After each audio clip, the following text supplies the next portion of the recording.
নমস্কার সবাইকে, blog express চ্যানেলে আপনাদের সবাইকে স্বাগত জানাই। আজকে রবিবার, এখন ওই 1:30 মতো বাজে। তো আমি একটু মার্কেটে চলে আসলাম, হকার্স কর্নারে। যেহেতু শুভ্রা ঠাকুমা মারা গেছিলো আজকে মৎস্যমুখী, তাই একটু কেনাকাটা করতেই আসছিলাম। তো এই যে সাথে বুনু আসছে, ও কিনবে বলে, তো এখান থেকে 2টো শাড়ি নিলাম। আর বেরিয়ে আসার সময় যেরকম একটা র্যাক দেখলাম আমাদের ডুগলাইয়ের ছোটো ছোটো জামা কাপড় মেলার জন্য, এটা একটা কিনে নিলাম। আর সাথে আমি একটা শার্ট নিচ্ছি, ওটা আমি আর ভিডিও করিনি, আমি দেখাচ্ছি মাসি বাড়িতে গিয়ে আমি আপনাদের সবাইকে দেখাবো যে কী কী কেনাকাটা করলাম। এখন মাসি বাড়ির দিকেই যাচ্ছি। তো বুনুকে বললাম একটু মোবাইলটা ধরিস, তো ওই একটু উপর দিয়ে ভিডিও করলো। এই যে এখানে যে বাটি প্রিন্টের যে শাড়িটা দেখতে পাচ্ছেন, ওটা আমি নিচ্ছি। আর গ্রিন কালার যেটা আছে, গ্রিন আর সোনালির মধ্যে, ওটা মাসি নিল, শুভ্রার মার জন্যই দুটোই। আর হোয়াইট টি শার্টটা কাকুর জন্য, আর আমি যে একটা শার্ট নিয়েছি। আর ওই র্যাকটা তো দেখলেনি। আর এখানে এই যে মাসিও রেডি হয়ে নিচ্ছে। আমি আর মাসি একসাথে যাব। আর বুনুকে নিয়ে যাবে, সংগ্রাম আসবে, ও নিয়ে যাবে। এই যে আমি একটু রেডি হয়ে নিয়েছি। এই যে আমার বোন ক্যামেরা ধরছে, বুঝতেই পারছেন, ক্যামেরা ধরছে, ও ঘুরাই দিচ্ছে একদম।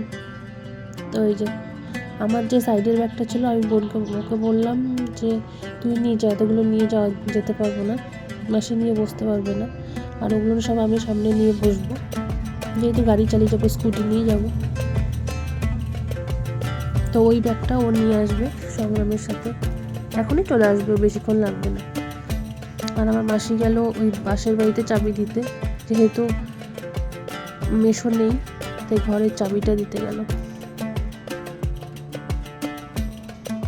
এই যে ও কুর্তি পরছে একটা, এই যে মাসি চাবিটা দিয়ে আসছে, আমরা বেরিয়ে যাবো এখনই। এই যে শুভ্রার ঠাকুমা, দেখতে পাচ্ছেন কত বড় জট ওর ঠাকুমার মাথার মধ্যে ছিল। ওনার বয়স হয়েছে মোটামুটি 100-র কাছাকাছি হবে, হয়তো না হলেও 99-98 এরকমই হবে। তো এই যে একটুখানি বুনু ডুগলুর সাথে খেলছে।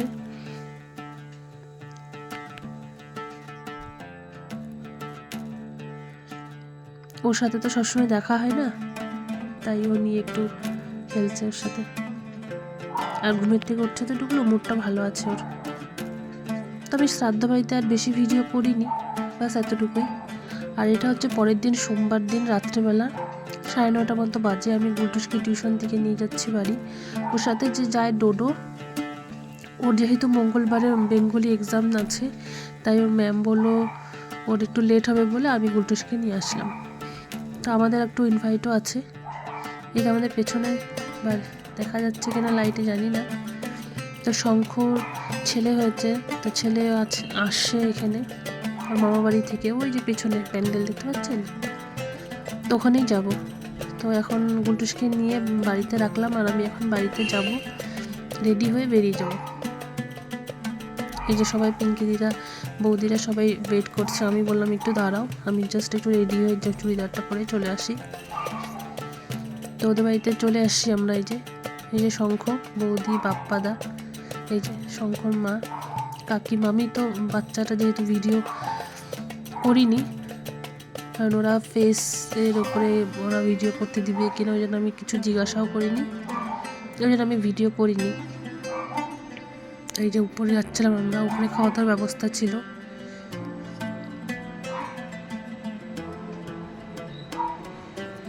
এই যে বৌদি আর আমি লাস্টে। আর এই যে গুলটুসকে মা হচ্ছে আগেই দিচ্ছে, ওই যে পিছনে মার খাওয়া দাওয়া হয়ে গেছে, মা আগেই আসছিল, কীর্তন হয়েছিল। তো জেঠি কি উকি মারতেছ এখন? ও জেঠি, তুমি কি উকি মারতেছ?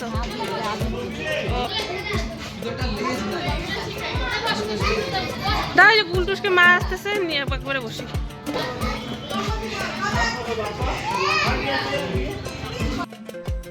এই যে আমাদের খেতে বসে গেছি, গুলটুসও চলে আসছে। এই যে ফ্রাইড রাইস, ডাল, পনির, চাটনি, মিষ্টি, পকোড়া সবই ছিল। তো ভিডিও এটা করা হয়নি। তো খাওয়া দাওয়া করে আমরা বাড়ি যাই। এই যে বেরিয়েও আসছি। তো তো ভিডিওটা এখানেই শেষ করি। ভিডিওটা ভালো লাগলে লাইক, কমেন্ট, শেয়ার এবং সাবস্ক্রাইব অবশ্যই করবেন। দেখা হবে অন্য একটি ব্লগে। আজ তাহলে আসি, সবাই ভালো থাকবেন।